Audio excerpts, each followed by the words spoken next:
Let's talk. It's your boy Dom, and I'm trying to be as consistent as possible. I'm gonna try to come up with all different types of videos like I used to in the past, and just give you that content crack. So in this video, I want to just go off the top. My initial feelings. How I feel right now about the upcoming season and who I think's gonna win the title. I'm gonna give you guys I'm gonna just brainstorm and give you guys a little top 6 right now. You know what I mean? It is gonna be hard to predict as usual.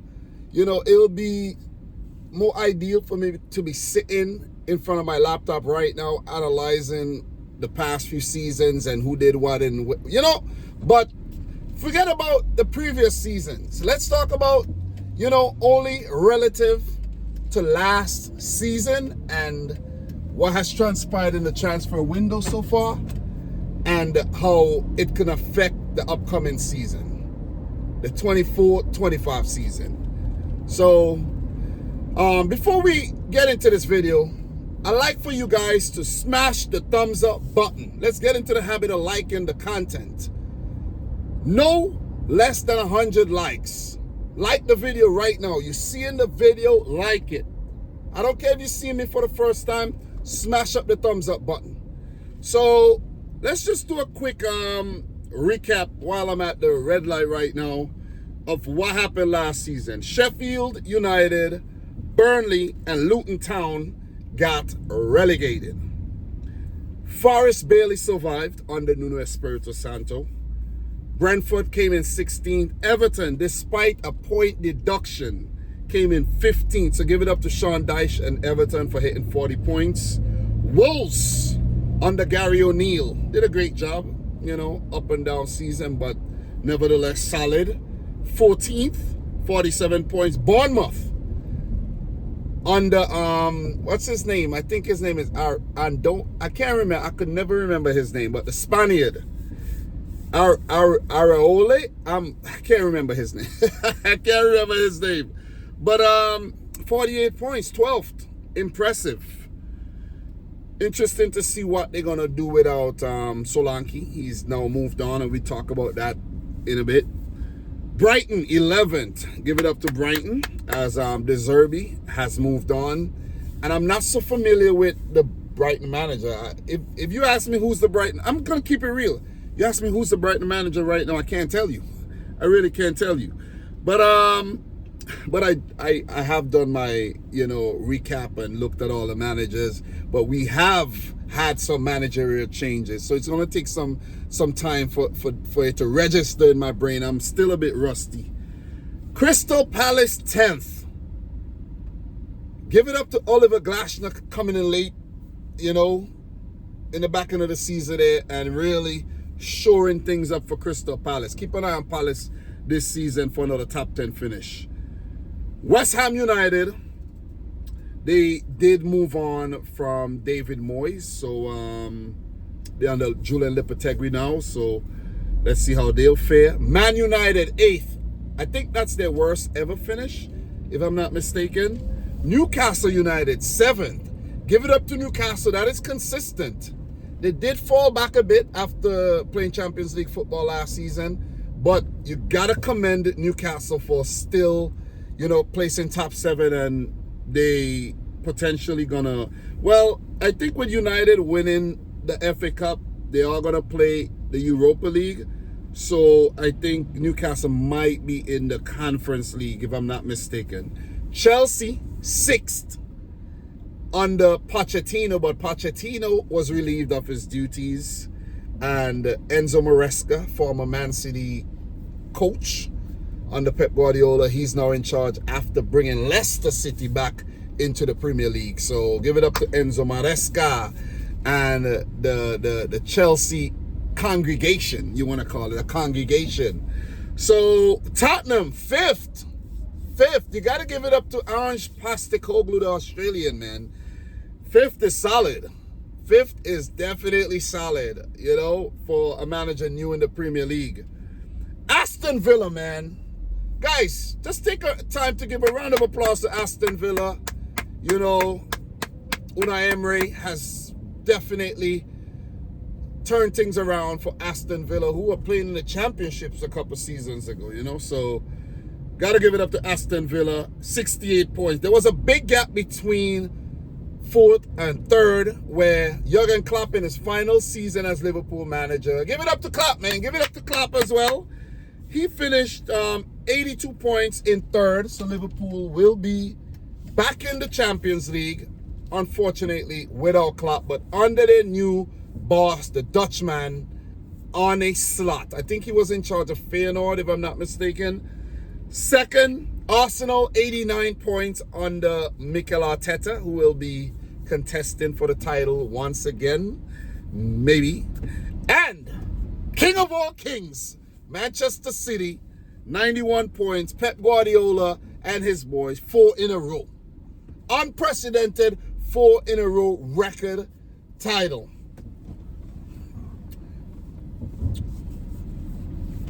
Are they going to make it 5 in a row?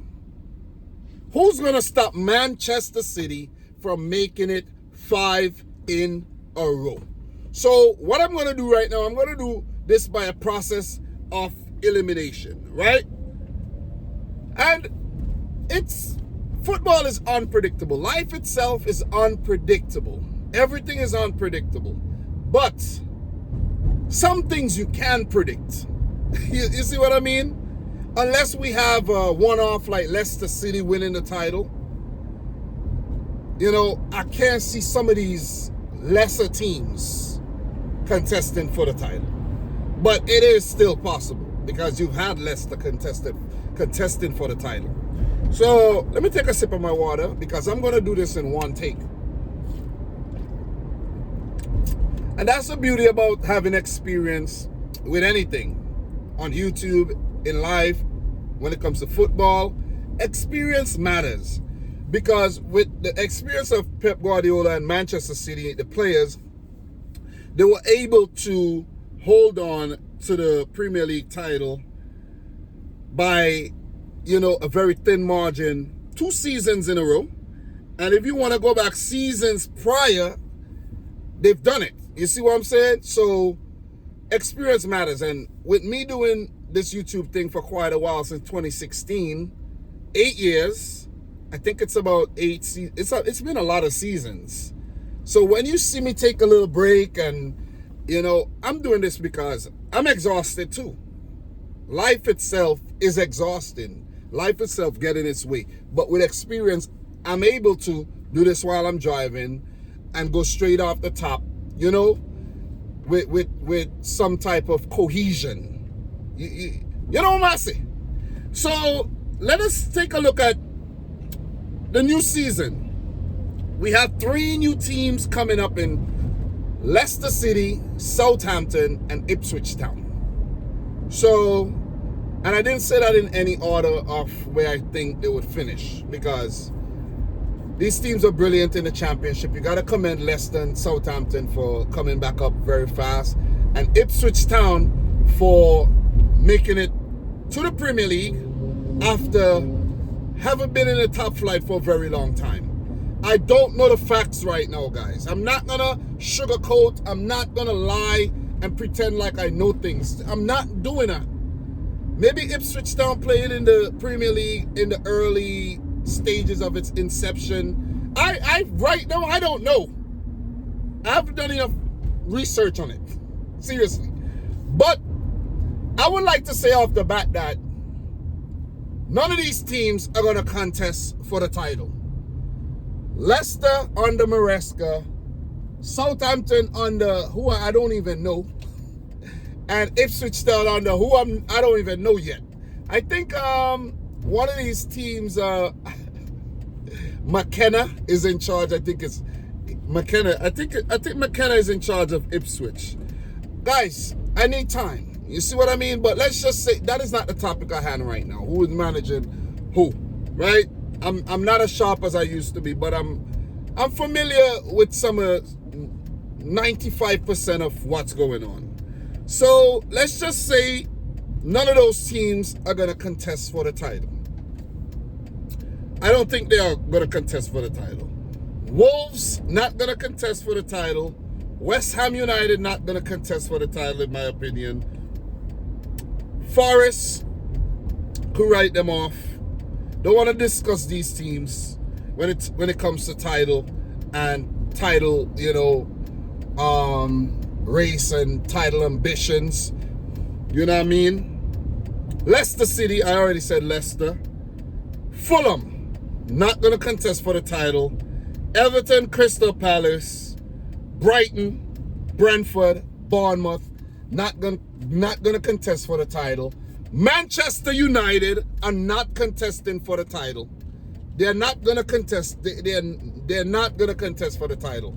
And I can tell you why they're not gonna contest for the title. I can tell you why. The team's just not good enough. They're not good enough. Can I say that again? They are not good enough. Inexperienced players in key positions, whether they're inexperienced to the league or inexperienced altogether, players are not stepping up to the table. You need players to be more like Bruno Fernandes. If you have a few more players, like you see how Garnacho comes up clutch, Bruno Fernandes is clutch, you need a few more players who are going to put that effort in. And United, simply not there. They're not there. Chelsea, I'm going to write off Chelsea. They do have the personnel, and I mean a lot of personnel. They have players that I've never heard of. They've had players that are just not ready. They have key players in, guys like Reece James, I could point out, injured all the time, and he is key to anything that Chelsea does, in my opinion. Creative at right back, and he's just an influential and inspirational player. And if you can't have him fit, I don't know what to say. And with the inexperience at the Premier League level, managing at the Premier League level, I don't think Maresca and his boys are going to do it. They do have a lot of talent. And I can't even, listen, I'm not even going to start going down the list. But when you have guys like Nicholas Jackson not being clinical enough, don't get me wrong, he got similar numbers to Darwin Núñez. But he could have scored way more goals than he did last season. You see what I mean? And Chelsea needs a settled 11. They just have way too many options, in my opinion, and they just couldn't figure out a settled 11, and all over the place, in my opinion. Just all over the place. Cole Palmer was an inspiration, but you need more players stepping up to the plate and doing more Cole Palmer things this season. So I'm going to write off Chelsea. I'm going to write them off. So basically, I'm writing off all the teams that placed outside of the top 8 last season, the newly promoted teams, and Chelsea along with Manchester United. That leaves us with Spurs, Newcastle, Liverpool, Arsenal, and Manchester City. Are you following? Are you with me? I think I'm covering all the teams. Brighton not there, Brentford not there in terms of fighting for the title. Do you agree with me? Do you agree with me? I just want to make sure I mention all the teams. So for Newcastle, I don't think Newcastle's going to win the title. They did put up a good fight the season before last where they made it to the Champions League. They looked good. And at one time, we were thinking, oh man, could Newcastle be winning this title? Didn't happen, right? I think they had a poor back end of the season. Didn't happen. Tottenham Hotspur not winning the title. They don't win trophies. You could write them off. I should have wrote them off first things. First thing first, I should have wrote off Spurs. They spending a lot of money. I'm going to put it out there. They spending a lot of money, and I don't think they're spending money on the right players. Why did Solanke even go to Spurs? Solanke, come on, bro. Don't you see the pattern? Don't you see the pattern? Did you go to Spurs for a paycheck? Because Spurs ain't going to win nothing. If you're trying to win something, you ain't going to achieve that at Tottenham. And I'm not even saying this to be funny. It might be funny, but it's real.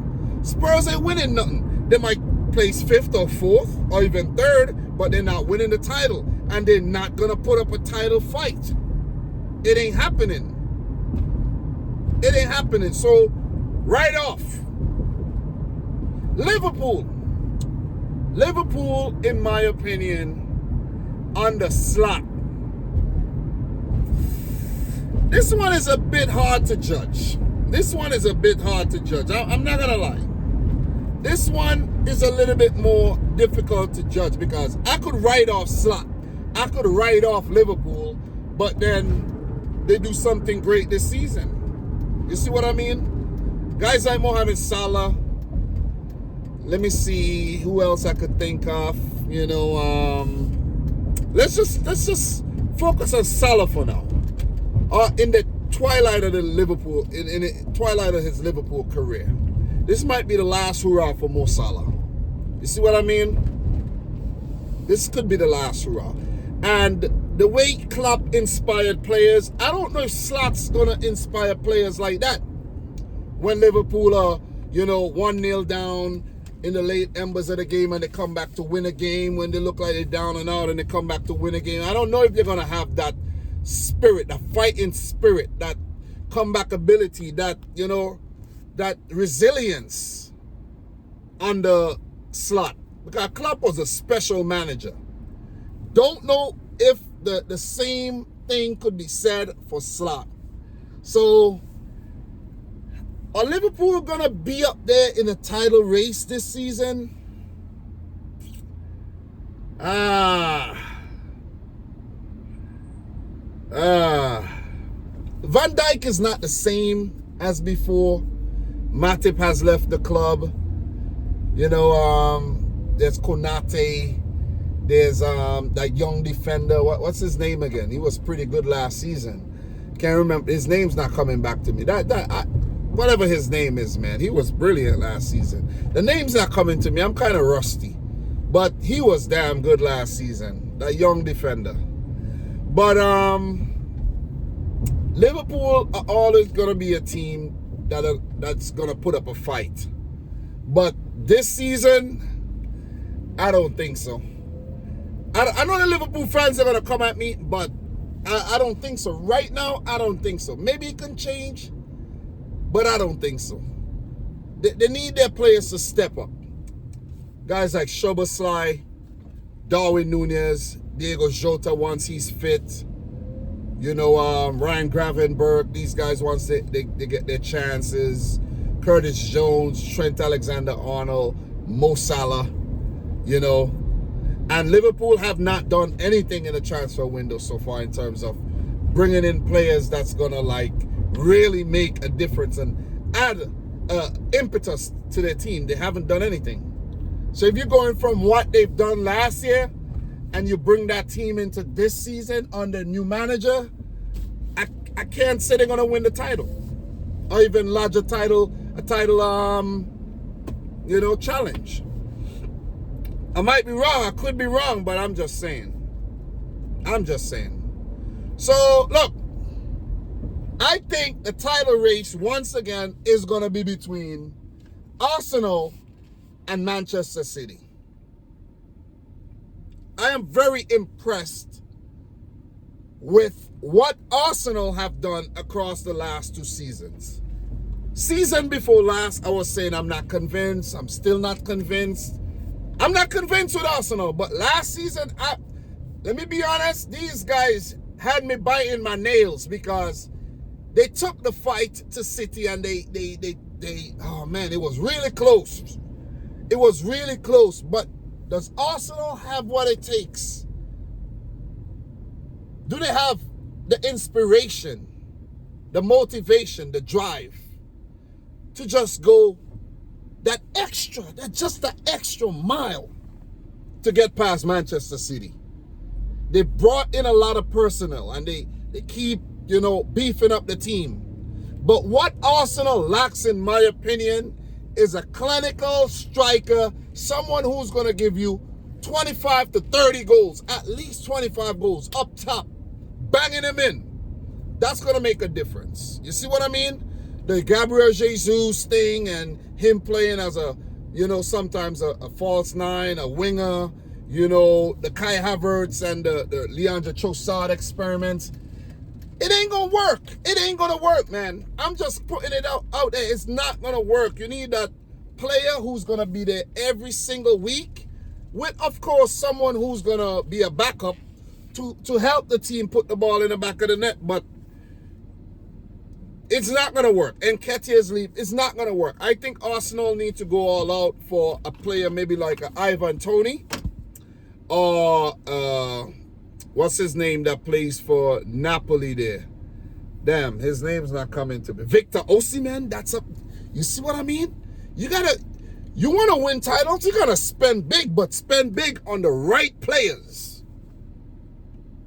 Not bringing in squad players like what they've done in the past. Not bringing in bits and pieces players like Jorginho and Cedric Suarez, in my opinion. Don't get me wrong. People like Zinchenko and, Gabriel Jesus, they have made a difference. You know what I mean? They made big difference. But why do you think City sold these guys?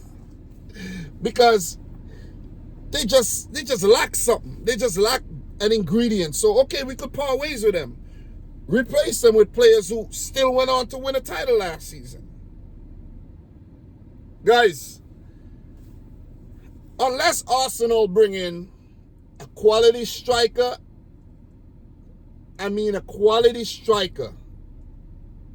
to go along with the likes of Martinelli, Bukayo Saka, Leandro Trossard, Martin Odegaard, Kai Havertz. That's a lot of firepower, right? That's a lot of firepower. A Reece Nelson, maybe I'm forgetting a name or two. But unless they have some firepower, notice I'm not even talking about their defense. Their defense is good. Defense is very solid and they have a lot of backup. They need a striker. I'm convinced they need a clinical striker who's going to be there every game. Maybe, when they meet a lesser opponent, maybe they could do the Trossard thing and the whole Gabriel Jesus thing up front. I'm not saying these players can't start together. I'm just saying they're not going to do it with the current lineup. 5 in a row. I'm going to call it. Listen, I'm not even being biased because I'm a City fan. 5 in a row. We lost Julian Alvarez. Well, let me just stop using we. City lost Julian Alvarez, but I think, the team has enough experience, enough know-how, and with the depth of the squad, the beefing up of the squad last season, and with the addition of a guy like Savio or Savinho, whatever you want to call him. And I think Pep's going to bring in another player because of the departure of Julian Alvarez. And with the inclusion of young guys like Oscar Bob and James McAtee, I hope these guys stick. I hope they keep these guys in the squad. Nico Riley. I hope these guys stay in the squad. But when you have Bernardo Silva, Kevin De Bruyne, you have Erling Haaland, Doku, Grealish, you have Phil Foden. You know what I mean? Come on, man. Come on. It is hard to beat a team like that. And when you have the defense that Man City has, goalkeepers, 2 quality goalkeepers in Edison and, Ortega. If one's injured, the other one equally steps in and equally good, in my opinion. But the defense and the midfield is what I think, City win their title on. That defense, that ability to go back and come forward with the defense and the ball retention through Rodri. Stones if he's playing. But when you have Walker, Akanji, Ruben Diaz, you have Ake. You see what I mean? You have Rico Lewis. It is very hard. Look, it's, Yashko Vardio. Am I forgetting anybody? The defense is too formidable. It's so good. And these guys contribute to the goals as well. It's too good. City's winning the title again. Pep, 5 in a row. And maybe he'll move on. Maybe he won't. But 5 in a row. I know you guys are going to mention the whole 115 charges thing. It's been 2 years, man. It's been 2 years. It's been a long time. Is it 2 years or a year? I think it's been a year. Was it a year? Was it last year? Yeah, I think it was a year. It's been over a year. About 18 months. What are they waiting for? What are they waiting for to say what the verdict is and what they found? What are they waiting for? I'm just saying, what are they waiting for? But whatever it is, City's winning the title this season. You know, I'm not trying to scrape that underneath the rug or anything. It is looming, it's there. But I just don't understand how the Premier League operates, though, because you're going to charge Everton, you're going to charge Forest, I think, had gotten point deduction. Forest and Everton, if I'm not mistaken. And what's going on with Manchester City? I'm just saying. I'm not biased, guys. I'm just saying. Let it be known. Anyways, man, I'm busy. But just wanted to talk to you guys. Run that through. I'm not going to make a 20-1 prediction video. You could call this my 20-1 prediction video. But this is who I think's going to win the title this season. If City don't win the title, I think it's going to be Arsenal or a Liverpool. I forgot to mention one team. I'm glad. I'm so happy that I remembered. But Aston Villa, don't think they're going to win the title, but special mention, notable mention to Aston Villa, who are definitely going to throw a wrench in the system. Anyways, I'm out, man. Thanks for watching the video. Like it if you haven't yet done so. Subscribe if you're new. And until my next one, from your boy Dom, this is Dominic Rich FC. Until next time, peace out. Rich Squad. We talk soon.